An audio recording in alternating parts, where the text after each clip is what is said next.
The kitchen fell silent. Not the comfortable silence of a meal finished, or the quiet hum of appliances running in the background. This was different, a suffocating electric silence that made every breath audible. Chef Marcus stood frozen by the prep station, his knife suspended mid-air, unable to move. Around him, sous chefs, line cooks, dishwashers, and servers had stopped whatever they were doing, all eyes fixed on the piano in the corner of Cristallo's dining room, its dark, lacquered surface gleaming under soft amber light. And there, with trembling fingers poised above ivory keys, was Rosa, the immigrant dishwasher they'd all dismissed for 3 years. Her first note had shattered every assumption they'd ever made about her. What none of them knew was that this single moment would unravel the hidden truth about why Rosa had really come to America. Rosa Martinez wiped her hands on her apron for the 100th time that evening, her eyes darting toward the dining room with a mixture of longing and dread. The Cristallo restaurant kitchen was her domain after 10 o'clock at night. When the last customers left, when the chaos subsided, and when she could move through the stainless steel corridors without feeling utterly invisible. She had been working here for 3 years, ever since arriving in New York from a small town outside Monterrey, Mexico, with nothing but 2 suitcases, a tourist visa that had long expired, and a secret so profound it threatened to consume her from within every single day. The kitchen during service was a machine, and Rosa was one of its smallest, most expendable parts. She didn't cook, she didn't plate, she didn't even prepare mise en place like the prep cooks did. She washed. Thousands upon thousands of dishes passed through her hands each week. Plates that had held Chef Marcus's painstakingly constructed creations, glasses that wealthy patrons had sipped expensive wine from, silverware that had graced tables of celebrities and powerful executives. Her hands, perpetually pruned and raw, handled the aftermath of artistry while remaining unknown, unacknowledged, and utterly alone in a city of 10 million people. The Cristallo was housed in a converted brownstone in the Tribeca neighborhood, a temple of fine dining with exposed brick walls, Edison bulbs suspended from high ceilings, and a wine collection that occupied an entire climate-controlled room. The restaurant had been founded 15 years ago by Marcus Rivera, a chef of genuine talent who had built his reputation on innovative Latin fusion cuisine, dishes that honored his Puerto Rican heritage while incorporating techniques learned at culinary institutes across Europe and South America. His food was celebrated, his restaurant was always booked months in advance, and his Instagram following numbered in the hundreds of thousands. He was the epitome of the American success story. But Marcus had also inherited something else from his family, a particular contempt for those he perceived as beneath him. Perhaps it came from his father, who had been a surgeon in San Juan and had treated the working class with professional coldness.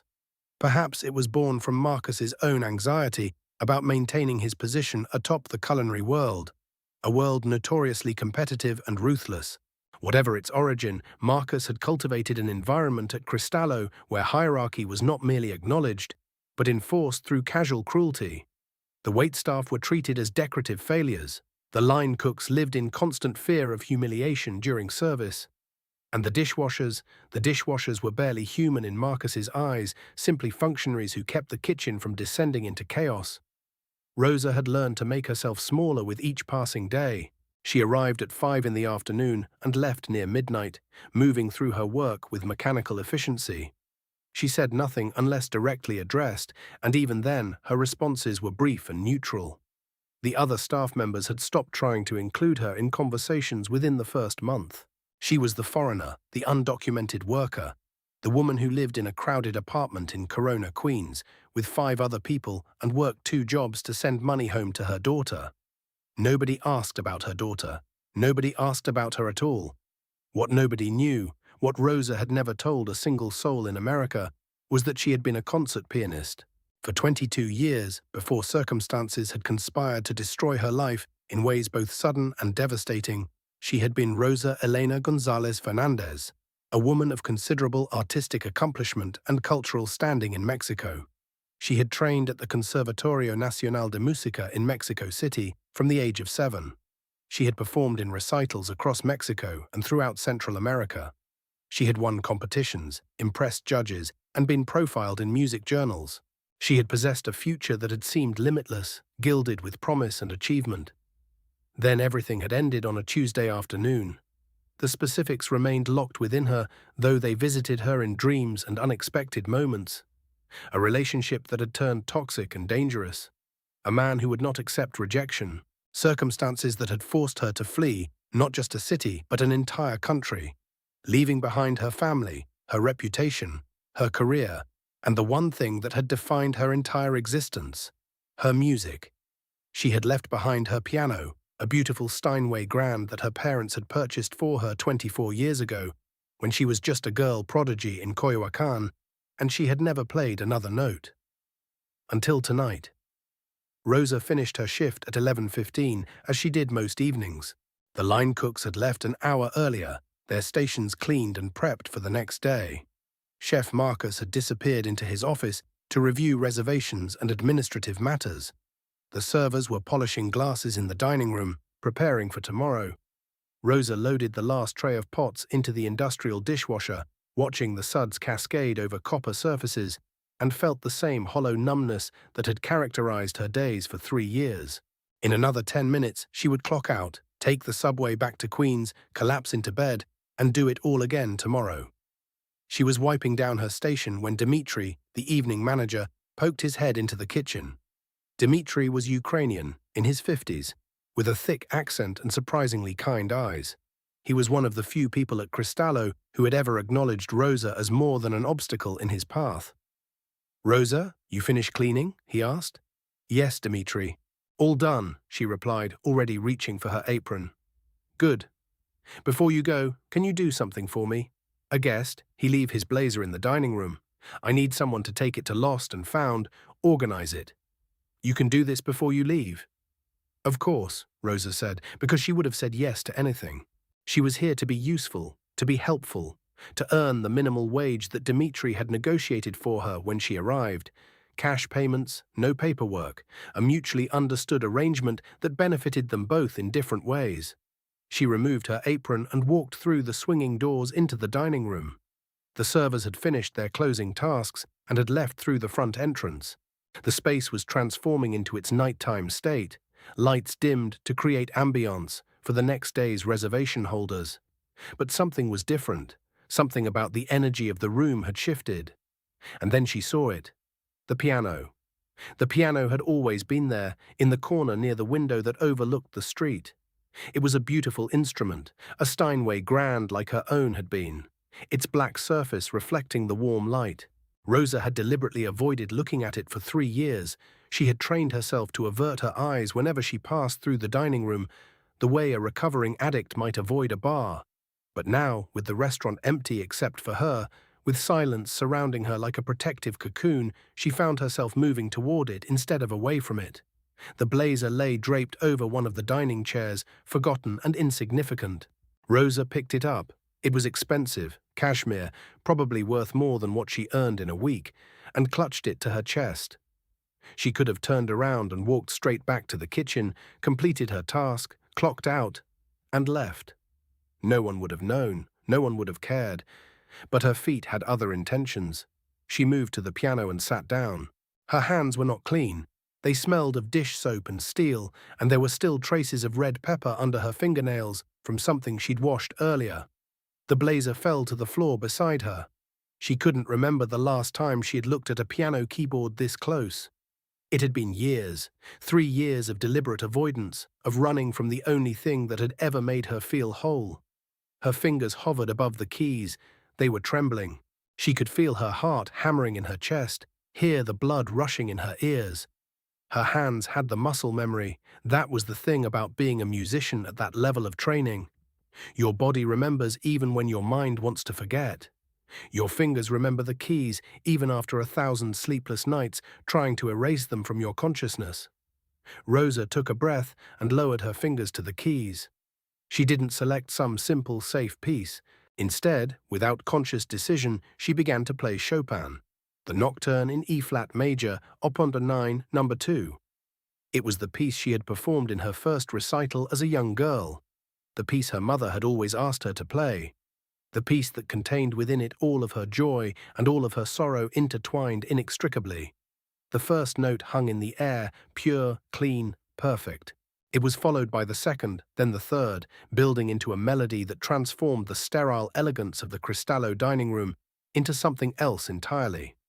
The notes poured out of her hands as though she hadn't lost 3 years to silence, as though her fingers hadn't been submerged in dishwater and chemical cleaners, as though her life hadn't been shattered and rebuilt in a foreign country under circumstances designed to crush her spirit.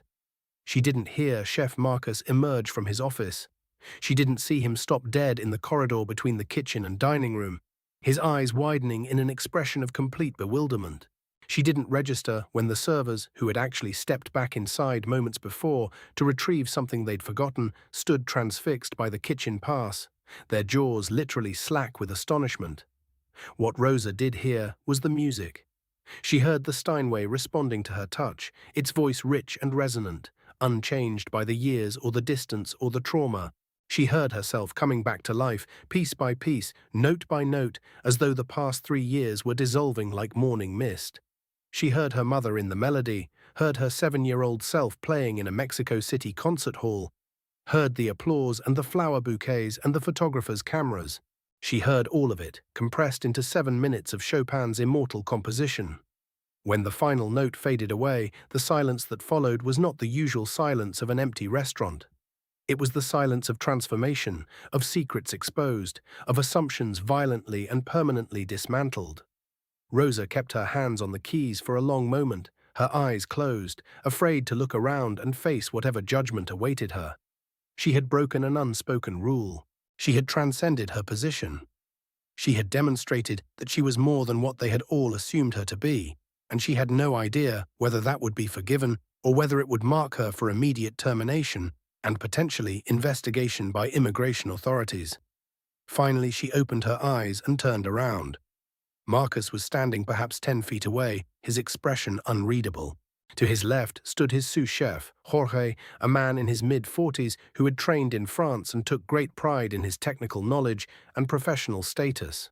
Behind Jorge were 2 servers, a bartender and the hostess. They had all stopped moving. They had all stopped speaking. They were all looking at Rosa as though she had just performed a magic trick and revealed an impossible secret. "That was," Marcus began, then stopped. He seemed to be searching for words and coming up empty. "Where did you study?" Rosa stood up slowly, her hands still trembling. The blazer lay on the floor, forgotten again. She had no idea what would happen next. She had no idea whether telling the truth would save her or destroy her. But 3 years of silence had taught her that secrets carried their own weight, that hiding pieces of yourself required a constant expenditure of energy that eventually wore you down to nothing. "I studied at the Conservatorio Nacional de Música in Mexico City," she said quietly, her accent thick and her English halting. "From when I was 7 years old until I was 24 years old." "You're a trained classical pianist," Marcus said. It wasn't a question. "I was," Rosa replied. "I am. I don't know which is correct." The silence stretched, and then, unexpectedly, it was Dmitri who moved first. The evening manager stepped forward and picked up the blazer from the floor. He looked at Marcus with an expression of quiet contempt. "You have dishwasher," Dmitri said in his thick accent. "Who is concert pianist? You make her wash dishes for 3 years. You think about this." He set the blazer on a nearby chair and walked away, shaking his head. The servers exchanged glances. The bartender returned to the bar and began polishing glasses with deliberate, nervous energy. But Jorge and Marcus remained, and their eyes never left Rosa's face. "Why?" Marcus asked. "Why are you washing dishes? Why aren't you performing? Why didn't you tell anyone?" Rosa sat back down at the piano. She positioned her hands on the keys, not to play, but simply to have something to hold on to while she spoke. The words came slowly, in imperfect English, but they came. "I came to the United States 3 years ago," she began. "I came because I could not stay in Mexico anymore. There are reasons, personal reasons, that I cannot explain fully. I left everything behind. My family, my position, my career, my future. When I arrived, I had no work authorization. I had no connections. I had no one to help me. Dmitri, he gave me work when no one else would. He gave me cash payment. He gave me a chance to survive. She paused, looking down at her hands. They were small, darker than Marcus's hands, marked by scars and discoloration from years of labor. I did not tell anyone because music— She struggled for the words. Music was part of the life I had to leave behind. If I played again, if I talked about being a musician, I would have to talk about why I stopped. I would have to explain Mexico, explain what happened, explain things that I cannot explain in English, cannot explain to strangers. But you just played, Jorge said. You just got up and played in front of everyone. I know, Rosa said. I wasn't going to, but the piano, it called to me. 3 years of not playing, and tonight I finally couldn't refuse anymore. Marcus walked over to the piano and stood looking at her for a long moment. She could see the conflict playing out across his face, the struggle between his natural inclination to dismiss her and the undeniable evidence of her talent. She could see him processing the implications of what her presence in his restaurant meant, the uncomfortable recognition that he had been wrong about who she was, what she was capable of, and what she deserved. "Can you play for me?" Marcus asked quietly. Can you play something else?" Rosa turned to face the keyboard.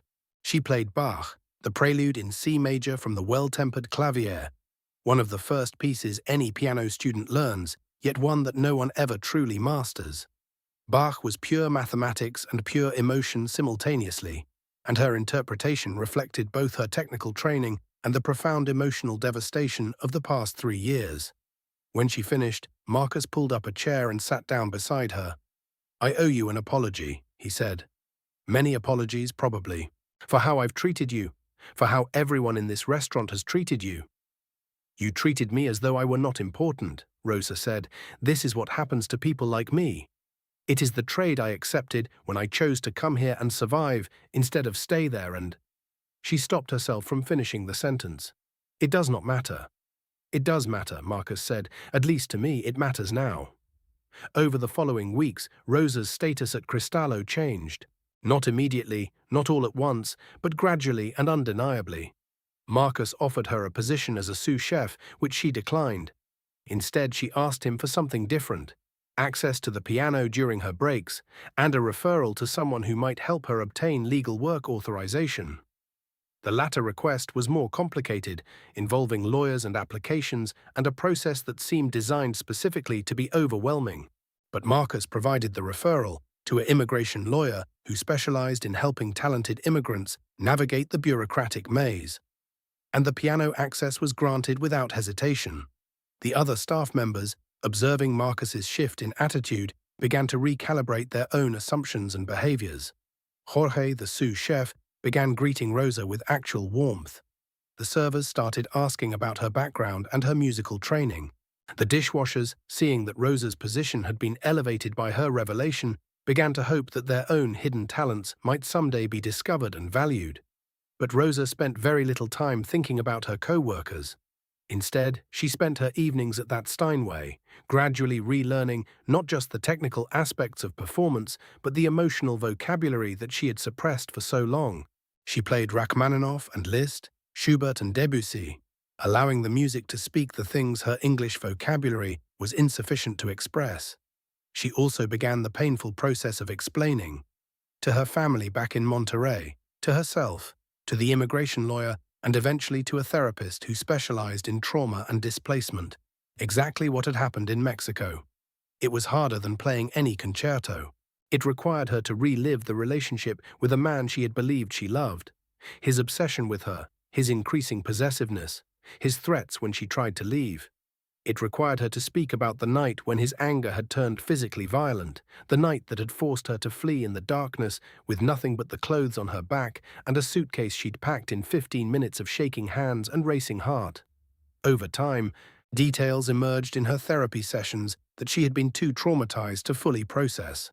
That the man had been connected to organized crime, that remaining in Mexico could potentially put not just her but her entire family in danger, that her flight to the United States had actually been an act of protection rather than an act of escape. The immigration lawyer used these details to petition for asylum, arguing that her personal safety and the safety of her family depended on her ability to remain in the United States. The process took 14 months.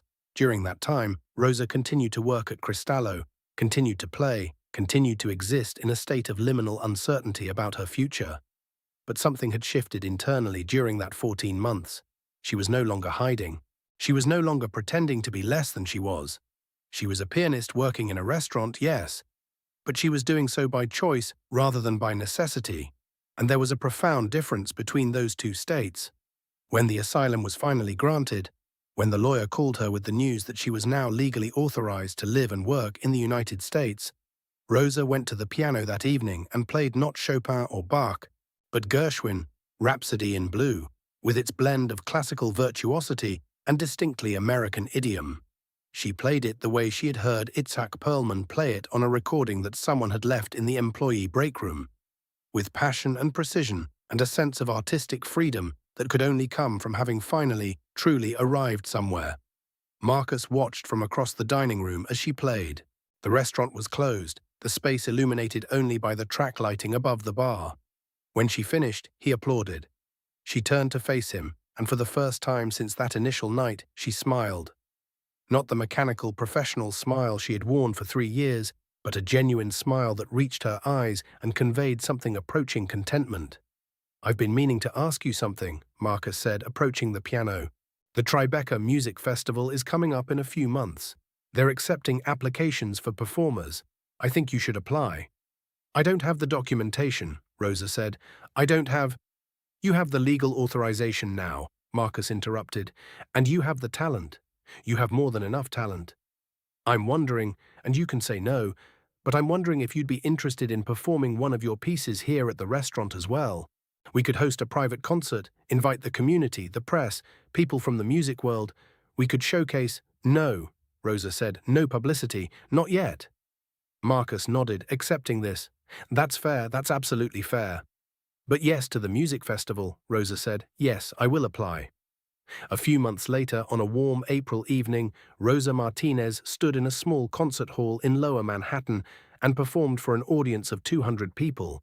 She played Bach and Chopin, Rachmaninoff and Gershwin. She played with a technical precision that reflected her years of formal training, but also with an emotional depth that could only have come from having survived what she survived. She played about migration and displacement, about silence and voice, about the way that trauma can temporarily silence the things that make us human but cannot ultimately destroy them. The reviews in the local arts publications were glowing. "A return to form," one critic wrote, "for a pianist whose artistry seems to have been shaped by profound personal experience." Another critic noted, "There is a maturity to Martinez's interpretation that suggests a musician who has lived through circumstances beyond the scope of most concert performers." Her rendition of the Chopin Nocturne was haunting, as though she were playing from personal memory rather than learned technique. What the critics didn't know was that she was playing from personal memory. She was playing the memories of the girl in Mexico City who had thought the future was limitless. She was playing the memories of the night that had ended that future. She was playing the memories of 3 years in the shadows, learning that invisibility could be a form of survival. And she was playing the knowledge that had come from all of that there was no such thing as truly invisible, that even when the world looked through you rather than at you, the truth of who you were didn't disappear. It simply waited for the moment when it could return and reclaim its place. After the concert, people approached her with congratulations and business cards. A small production company that recorded classical music wanted to discuss an album. A prestigious music academy wanted to invite her to teach masterclasses. An orchestra conductor wanted to know if she had ever performed a concerto and whether she might be interested in rehearsals. Rosa accepted the teaching position. It seemed fitting to her that her journey would circle back to the beginning, to the moment when she had been a young girl discovering the piano for the first time. She could now be the person guiding other young people through that same discovery. The person showing them that the instrument could be not just a tool for technical mastery, but a way to express the most profound truths about human experience. She declined the album offer, not out of fear or trauma, but simply because she wasn't ready to be that visible in the world. Perhaps someday, she thought, but not yet. For now, she was content to perform in concert halls and to play in the evenings at Cristallo, where it had all begun. 6 months after her first asylum hearing, Rosa moved out of the crowded apartment in Queens.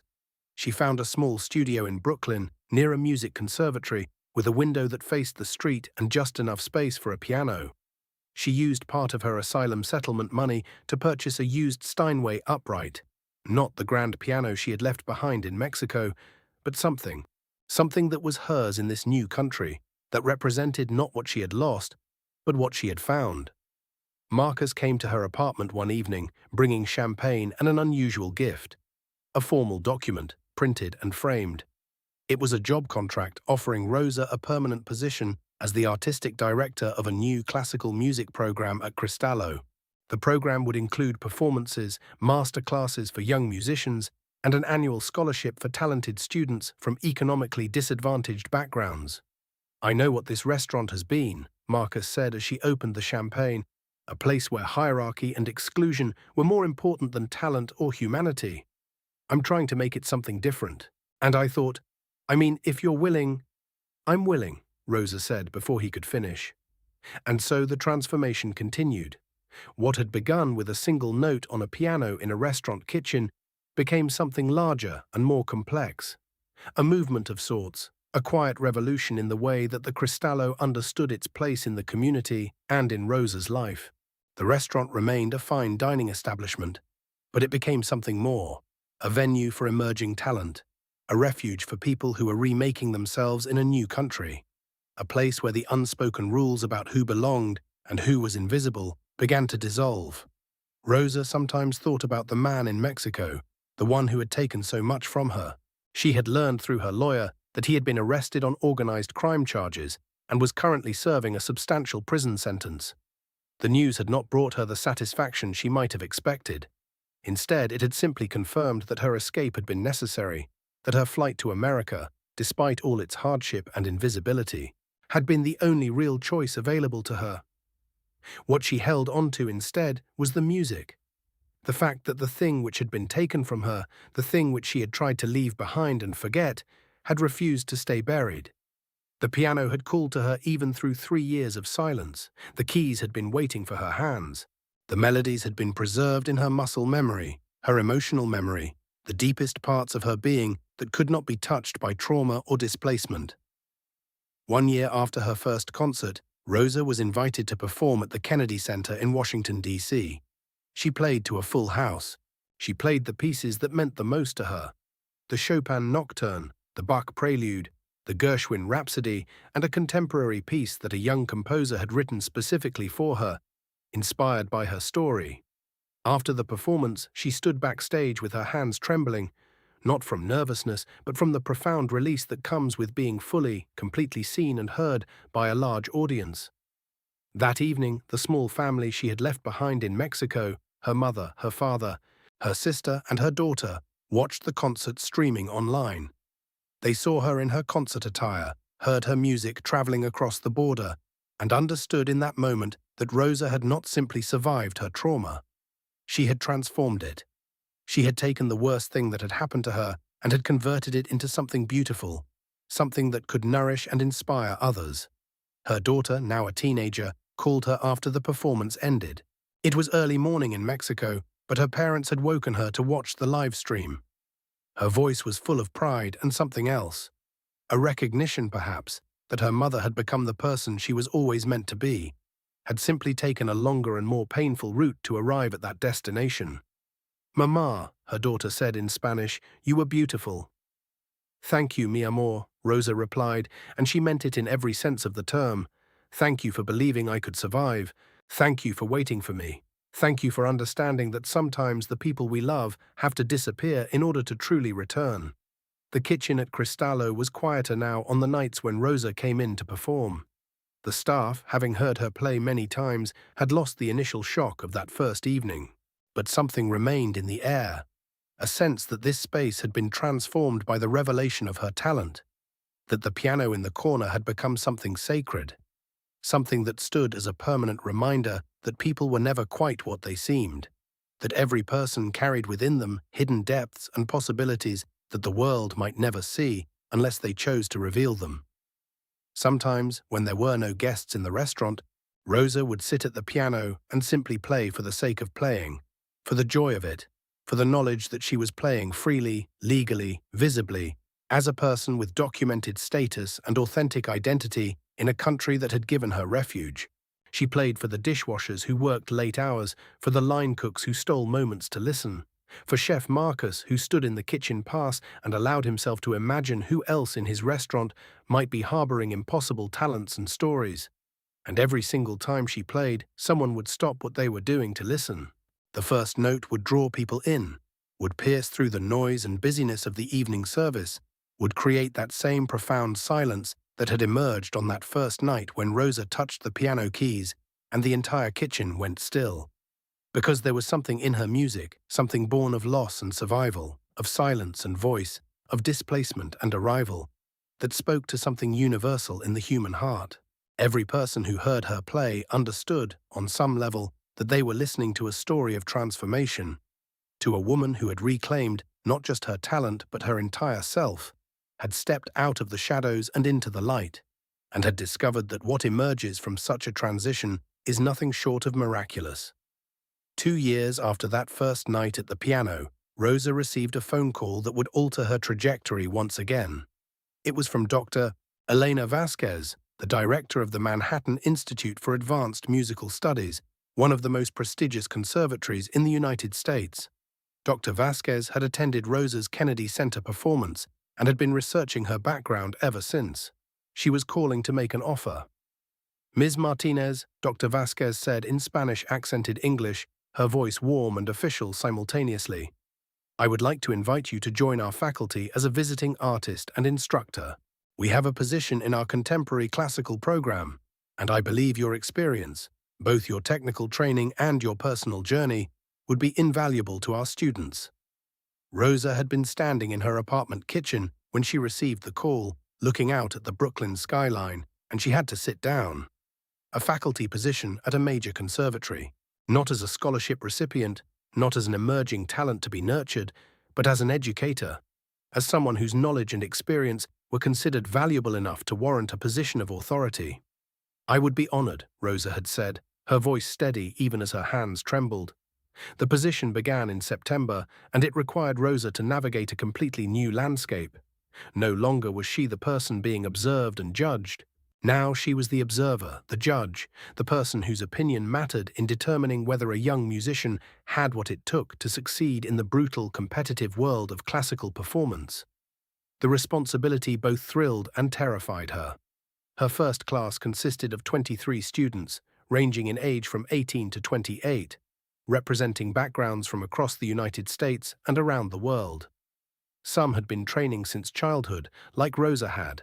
Others had come to music later, as teenagers or even as young adults. All of them carried with them the particular combination of passion and insecurity that characterized serious music students. The knowledge that they possessed genuine talent, coupled with the awareness that talent alone was never sufficient. On the first day of class, Rosa sat at the front of the room and simply looked at them for a long moment before speaking. She was 52 years old now, though she could have passed for younger. Her hair, which she kept long and usually bound in a simple bun, was shot through with silver strands that she had stopped trying to cover years ago. Her hands, though still marked by the scars of her years as a dishwasher, had regained some of their elegance through the discipline of daily practice. Her eyes held something that could not be faked, the look of someone who had survived something that should have been unsurvivable. "Welcome," she said finally, in English, though her accent remained prominent. "My name is Rosa Martinez, and I will be your instructor in this course. I want to begin by telling you something that you should know about me, because it will inform everything I teach you." She paused, gathering her thoughts, deciding exactly how much to reveal. "I was trained at one of the most prestigious conservatories in Mexico," she continued.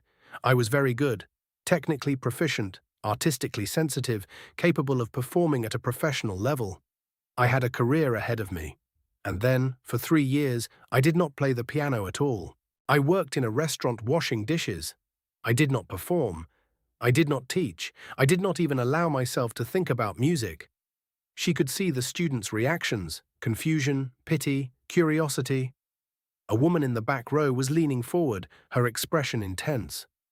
The reason I tell you this, Rosa said, is because I want you to understand something fundamental about being a musician. It is not simply a skill that you acquire and then possess. It is not a degree that you earn and then put on your wall. It is a part of who you are at the deepest level. And if you try to suppress it, if you try to hide it or run from it, it will wait for you. It will be there, patient and relentless, until you are ready to return to it. She stood up and walked to the piano that occupied one corner of the classroom, a beautiful Baldwin Grand, lovingly maintained by the Institute's staff. What I learned during my 3 years of silence, Rosa continued, was that the technical skills are the easiest part. Any person with discipline and good instruction can learn to play the piano. But the artistry, the ability to take a written score and transform it into an emotional experience for the listener, that comes from having lived, from having suffered, from having loved and lost and survived things that test the limits of human resilience. She sat at the piano and played a brief passage from the first movement of Beethoven's Moonlight Sonata. Not the famous opening that everyone knew, but a section from deeper in the piece, where the technical demands increased and the emotional complexity deepened. Beethoven wrote this, she said, when he was losing his hearing. He was experiencing the slow deterioration of the very sense that defined his existence as a composer. And yet, he continued to create music of increasing profundity. Why? Because he understood that music is not simply about sound. It is about meaning. It is about expressing the inexpressible. It is about the human capacity to transform suffering into beauty. Over the following months, Rosa developed a teaching style that was simultaneously rigorous and compassionate. She demanded technical perfection, intonation, timing, touch, pedaling, but she also insisted that her students understand the emotional core of every piece they performed. She required them to keep journals in which they wrote not about their practice sessions, but about their lives, their struggles, their moments of joy and despair. These journals became the foundation for her lessons, the place where technical instruction intersected with emotional depth. One student in particular drew her attention. His name was Michael Chen, a 22-year-old pianist who had trained at Juilliard and possessed extraordinary technical abilities. But he was emotionally constipated, unable to translate his technical mastery into genuine artistic expression. His performances were flawless and utterly cold. He could execute the most complex passages with ease, but his interpretation of the simplest pieces fell flat. Rosa recognized in Michael a version of herself from her early years in Mexico, a person who had learned to perfect technique but had not yet learned to use that technique as a vehicle for emotional truth. She began meeting with him after class, pushing him to explore the non-musical aspects of his life, to think about what had shaped him, what he feared, what he desired. One afternoon, in a one-on-one lesson, Michael broke down. He was working on Rachmaninoff's Prelude in C-sharp minor, a piece that demands not just technical mastery, but psychological intensity. He had played through it perfectly, hitting every note with absolute precision, and Rosa had asked him to stop. Again, she had said, but this time, tell me what you're feeling. I'm not supposed to be feeling anything, Michael had replied. I'm supposed to be executing the score as written. No, Rosa said firmly. You're supposed to be telling a story. The score is not the story is the map, and you are the guide. You decide what the story is, where the emotional journey begins and ends. But what if I don't have a story? Michael had asked, and there was such genuine despair in his voice that Rosa understood immediately that they had reached the actual problem. Everyone has a story, Rosa said. You simply haven't allowed yourself to access it yet. What happened to you that made you decide to play the piano? Michael was silent for a long moment. Then, very quietly, he began to talk.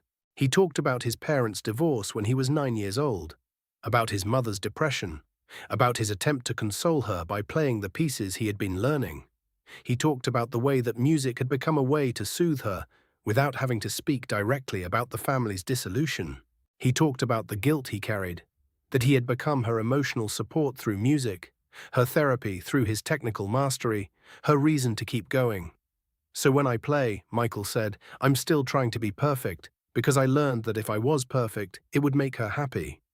If I hit every note, if I executed every phrase exactly right, it would somehow fix the thing that was broken.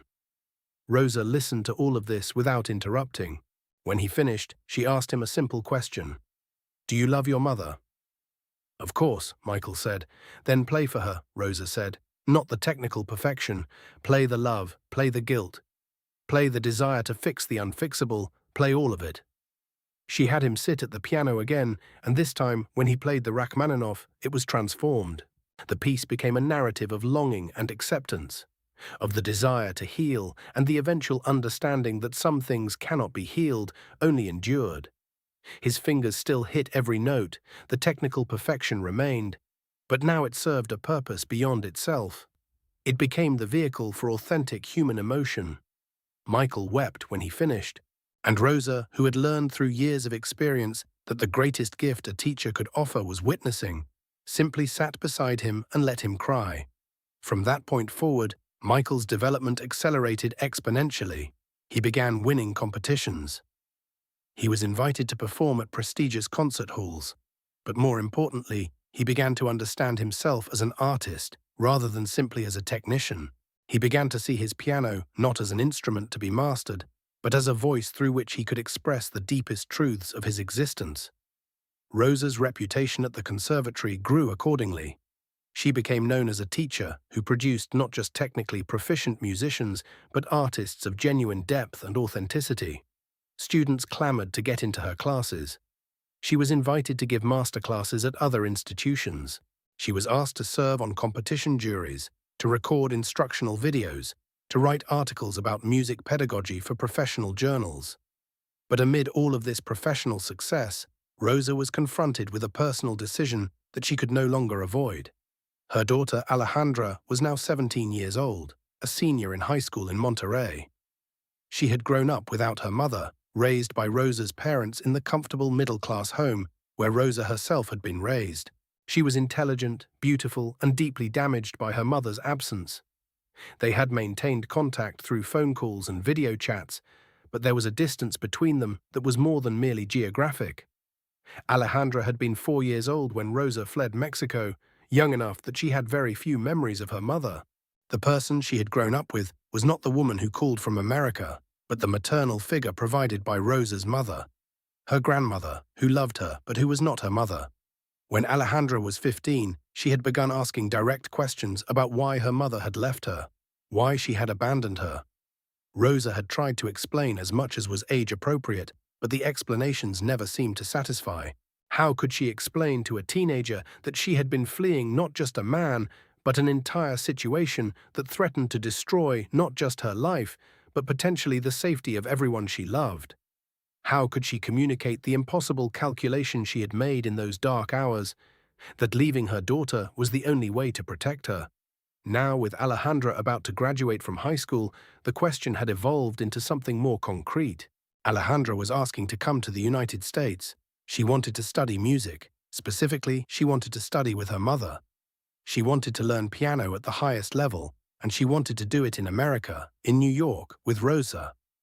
When Alejandra first proposed this plan during a video call, Rosa had felt her chest tighten with a combination of hope and terror. Hope because the possibility of rebuilding her relationship with her daughter, of being her mother not in concept but in daily reality, was almost unbearably appealing. Terror because she understood that Alejandra had an idealized image of who she was, and that the reality of living with her, the complicated, flawed, still healing woman she had become, might not match that ideal. "You would really want to come here?" Rosa had asked, her voice uncertain. "You would want to live with me and study music?" "I want to know you," Alejandra had said simply. "I want to know my mother, and I want to play the piano like you play it." The logistics of bringing Alejandra to the United States took several months. Rosa had to petition the Department of State to sponsor her daughter's visa. She had to secure housing that was large enough for 2 people. She had to arrange for Alejandra to transfer her high school completion to an American institution so that she could earn a diploma recognized in the US. She had to prepare herself, emotionally and psychologically, for the reality of living with someone she had not seen in person for 13 years. When Alejandra finally arrived at JFK Airport on a Tuesday afternoon in late August, Rosa was standing in the arrivals terminal with flowers in her hands and her heart beating so hard she thought it might break through her ribs. She had memorized her daughter's current appearance from photographs, But nothing quite prepared her for the reality of seeing her in 3 dimensions, walking through the terminal with a backpack slung over one shoulder, her eyes scanning the crowd for her mother.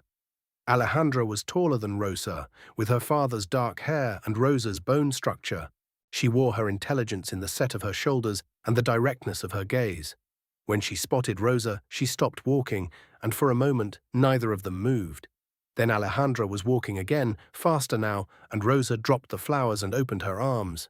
When they embraced, Rosa felt something in her that had been locked away since the moment she fled Mexico suddenly release. She held her daughter and wept, not quietly or with restraint, but with the kind of deep, body-shaking sobs that come from the release of years of accumulated grief and guilt and longing. "I'm so sorry," Rosa kept saying over and over. "I'm so sorry, mi amor. I'm so sorry." "Don't," Alejandra said, and her voice was steady in a way that made Rosa realize her daughter had inherited not just her appearance but her resilience. "Don't apologize. You're here. I'm here. We're together. That's what matters." The first few weeks of living together were awkward in ways that Rosa had anticipated but had not quite known how to prepare for. They were mother and daughter in legal fact, but they were also 2 adult women who had spent crucial developmental years apart. They had to learn each other's rhythms, preferences, ways of thinking and moving through the world. There were moments of connection, sitting at the piano together, Alejandra playing a piece she had been working on, while Rosa listened and offered guidance. There were also moments of distance, occasions when Alejandra would retreat to her room and close the door, when the weight of 13 years of separation would descend on both of them, and neither knew quite how to bridge the gap. It was during one of these moments of distance that Rosa made a decision. She began writing, not music but words, a detailed account of everything that had led to her departure from Mexico. She wrote about the man she had been involved with, about his control and violence, and the way he had systematically isolated her from her support system. She wrote about the night that had finally forced her to leave. She wrote about the calculation she had made regarding Alejandra, the agony of choosing to protect her daughter by abandoning her. She wrote about the years in America, the dishwashing, the silence, the way she had gradually rebuilt herself from the fragments of who she had been. When she finished writing, it took her 3 months, working late into the nights after her teaching duties were complete. She printed out the manuscript and gave it to Alejandra. She did not force her daughter to read it or make any demands about when or if she would access it. She simply left it on Alejandra's bed with a note. "This is the story I could never quite tell you in person. Read it when you're ready. Ask me anything you need to ask. I owe you that much." Alejandra read the manuscript over the course of a week.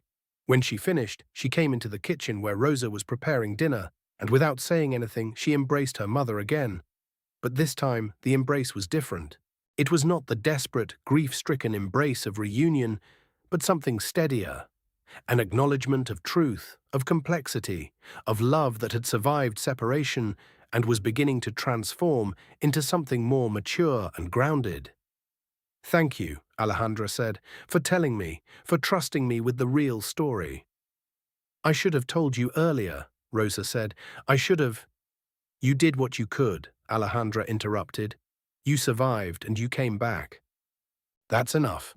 In the months that followed, Alejandra began her studies at the Manhattan Institute.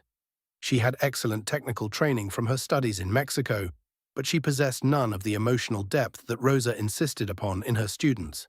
This was Rosa's greatest challenge as a mother-teacher: how to push her daughter toward artistic authenticity without either showing favoritism or being harder on her than on her other students. She resolved this by treating Alejandra exactly as she treated Michael Chen and all her other advanced students. She demanded perfection. She required emotional honesty. She pushed Alejandra to access the pain and complexity of her own experience and to translate that into musical expression. When Alejandra played with technical perfection but without feeling, Rosa asked her to stop, just as she did with her other students. When Alejandra began to understand how to use her technical mastery as a vehicle for emotional truth, Rosa acknowledged the growth just as she acknowledged growth in all her students. What was different, though invisible to anyone observing their lessons from outside, was the conversation that happened after class. Rosa would walk Alejandra home through the Brooklyn streets, and they would talk. Not about music, necessarily, but about life. They would discuss Alejandra's dreams and fears, her experiences at the conservatory, the challenges of being a young woman studying music in an environment that still harbored significant gender disparities and systemic inequalities. "The men in my program," Alejandra said one evening as they walked through Park Slope, "they never seem to be questioned about whether they're committed to music. But the women, we're always proving ourselves. We're always having to be better technically and more emotionally available simultaneously. It's exhausting." Rosa nodded, listening to her daughter articulate something that she herself had experienced but had never quite been able to name when she was Alejandra's age. She had been socialized in a Mexican context, where the expectations for young women were both more restrictive and more rigid. But she recognized in Alejandra's frustration the universal experience of women in music, the constant negotiation between competence and likability, between ambition and acceptability. "This is something I wish I had understood when I was your age," Rosa said. "I wish I had recognized that the system was designed to make me doubt myself, and I wish I had fought against that with more vigor. But perhaps you have the advantage of seeing it more clearly than I could. Perhaps you can work within the system while also resisting it in ways that I was unable to do." As autumn progressed into winter, and winter gradually melted into spring, the house that Rosa and Alejandra shared began to feel less like a place where they were learning to live together and more like an actual home. They developed routines, morning coffee together before Rosa went to the conservatory, evenings when they both practiced, weekends when they attended concerts or explored the city. Rosa's professional life continued to flourish. She was offered a permanent position as a full-time faculty member at the Manhattan Institute, with a special focus on developing the contemporary classical program. She was also invited to record an album. Not a commercial album, but a recording for the conservatory's archives, a documentation of her interpretation of certain pieces that she considered essential to her artistic identity. When she mentioned the recording opportunity to Alejandra, her daughter suggested something unexpected. "Why don't you record with someone?" Alejandra asked. "A duet, maybe, or an accompanying performer. Piano is such an introspective instrument. It would be interesting to hear you in conversation with another musician." Rosa had considered this, and the more she thought about it, the more sense it made. She was a soloist by training and temperament, but the idea of stepping outside that single instrument mode and engaging in actual musical dialogue with another performer appealed to her. She thought about Michael Chen, her most successful student, who had developed into a confident and artistic musician. She thought about reaching out to a violinist or a cellist, someone with whom she could create a dialogue rather than simply perform parallel lines. Ultimately, she reached out to Marcus at Cristallo. Despite the passage of time and their diverging professional paths, they had maintained contact. Marcus had watched from a distance as Rosa's career had flourished, and he had taken considerable pride in having been part of the catalyst for her transformation. When Rosa called him to discuss the recording opportunity, he listened carefully and then made an unexpected suggestion. "There's a cellist," Marcus said, "who performs occasionally in the dining room at Cristallo. Her name is Diana Okonkwo. She's from Nigeria originally, but she trained at Curtis. Magnificent musician, beautiful tone. You two should meet. I think the combination of your styles could be extraordinary." Rosa followed Marcus's suggestion and contacted Diana Okonkwo. When they met for coffee in a small cafe near the conservatory, Rosa immediately understood why Marcus had recommended her. Diana was a woman in her early 40s, with warm brown eyes and the kind of quiet confidence that came from having mastered a difficult instrument and achieved success despite significant obstacles. They spoke for 3 hours, ranging across topics from music theory to personal history to the particular challenges of being a woman of color in the classical music world. By the end of the conversation, they had already begun planning a collaborative recording project. They would perform several pieces written for cello and piano, including works by contemporary composers who had specifically written pieces exploring the dialogue between the two instruments. They would also include some classic duets, Brahms and Debussy, pieces that showcased both technical mastery and emotional subtlety. Over the following months, Rosa and Diana began rehearsing together. The experience of playing in collaboration with another musician proved to be transformative for Rosa in ways she had not anticipated. There was something about the constant negotiation required in ensemble playing, matching tone, negotiating balance, listening intently to another musician and allowing their interpretation to influence your own, that deepened her understanding of her own artistry. Alejandra attended these rehearsals whenever she could, sitting in the corner of the practice room, listening to the dialogue between her mother and Diana, absorbing not just the musical content, but the collaborative process itself. She began to understand that music was not solely about individual perfection, but about connection, about being part of something larger than yourself. In June, after a full year of rehearsal and preparation, Rosa and Diana recorded their album. They worked with a sound engineer in a professional recording studio, taking 3 days to capture all the pieces at the level of perfection that both women demanded. The experience was simultaneously technical and deeply emotional, managing to balance the objective reality of recording, the need for technical precision, the ability to stop and start, the manipulation of sound levels and acoustics, with the subjective reality of artistic expression, the need to feel deeply in order to play authentically, the requirement that technical perfection serve emotional truth. When the album was completed and mastered, Diana and Rosa attended a private listening party where they heard the final product for the first time. As the opening notes of the first piece, a contemporary composition by a young Ecuadorian composer, filled the room, Rosa felt tears beginning to form. She was listening to herself and to Diana, yes, but she was also listening to something that transcended both of them individually, a collaboration that had created something new, something that could not have existed without both of their contributions. After the listening, there was a reception, and several people from the conservatory came to offer congratulations. Alejandra was there as well, standing beside her mother, and at one point she put her hand on Rosa's shoulder and whispered, "You did it, Mama. You came all the way back." Rosa understood what her daughter meant.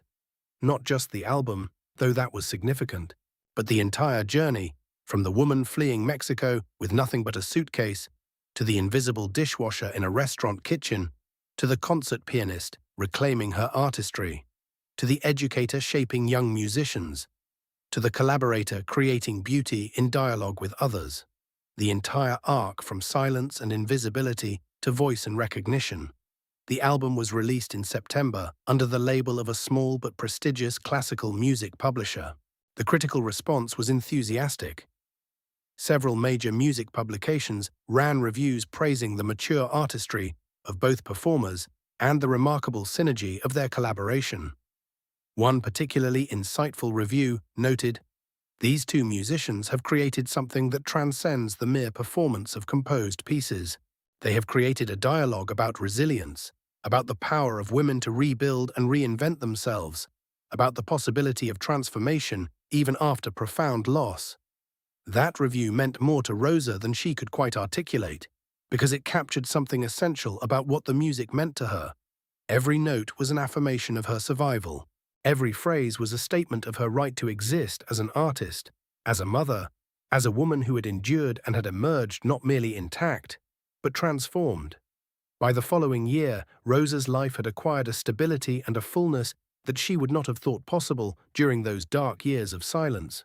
She was a respected educator at a major conservatory. She was a performing artist with a growing reputation. She was a mother rebuilding a relationship with her daughter. She was a collaborator creating meaningful work with other musicians. She was a woman who had survived violence and displacement and had chosen to convert her trauma into something generative rather than destructive. But perhaps the most significant evidence of her transformation came not from any professional achievement or critical recognition, but from something much simpler. One evening, as she was preparing dinner in her apartment while Alejandra practiced in the next room, Rosa found herself actually humming. Not consciously, not deliberately, but unconsciously. The way a person who is at peace with themselves hums without thinking about it. She was humming a melody from her childhood, a lullaby her mother had sung to her when she was small, a piece of her Mexican heritage that had traveled with her across the border and through all the years of displacement.